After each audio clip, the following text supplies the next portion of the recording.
Gusto po na ilang political party leaders sa Kamara na linisin muna ng Budget Department ang 2026 National Expenditure Program. Kaya anila dapat ibalik muna ang budget proposal sa ehekutibo. Saksi, si Von Aquino. Dahil sa mga nakitang problema at questionabling insertion sa 2026 National Expenditure Program na isinumite ng Department of Budget and Management, inirekomenda ngayon ng political party leaders ng Kamara kay House Speaker Martin Romualdez na ibalik ito sa DBM.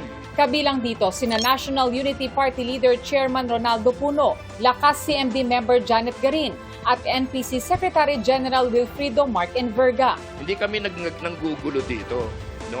Ang problema namin talaga is ayaw namin tanggapin itong basurang trabaho, no? Tapos kami na naman ang masisisi. If we solve it, sasabihin na rini-align namin yung buong budget. Nais ng mga mambabatas na reviewin at linisin ng DBM ang 2026 NEP. Mas magiging mabilis ang trabaho if we admit that there are lapses because walang perpekto eh.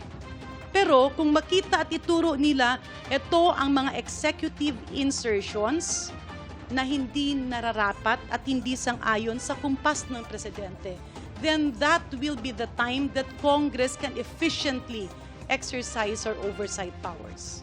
Yung sitwasyon kasi ngayon ng budget is such that it will require a very big change. Ang direksyon ng presidente, huwag niyong imanggel yung budget. Kung ginawa namin ito, at kami na naman ang masasalaan. So the most important thing now is, bago namin galawin, ibalik na sa kanila. Cleanse it. Handa naman daw silang ikansila ang kanilang break sa October 10 hanggang November 11 para maipasa sa tamang panahon ng 2026 proposed national budget. 2 Congresses ago, talaga nag-marathon kami dito. So, it's doable. Walang uwian, magdamag. So, I think we're prepared for that. So, handa naman kami doon. Isinangguni na rin umano nila ang rekomendasyon na ibalik sa DBM ang 2026 NEP sa Legal Council ng Kongreso. Sa ngayon, wala pa raw tugon sa kanila ang House Speaker. Inaasahan umano nila ang tugon sa mga susunod na araw.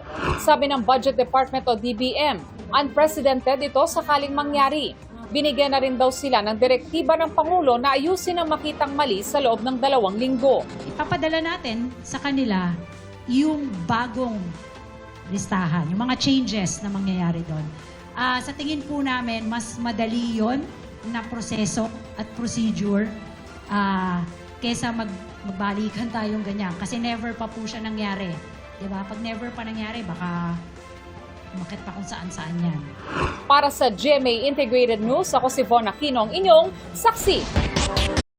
Mga kapuso, maging una sa saksi. Mag-subscribe sa GMA Integrated News sa YouTube para sa iba't ibang balita.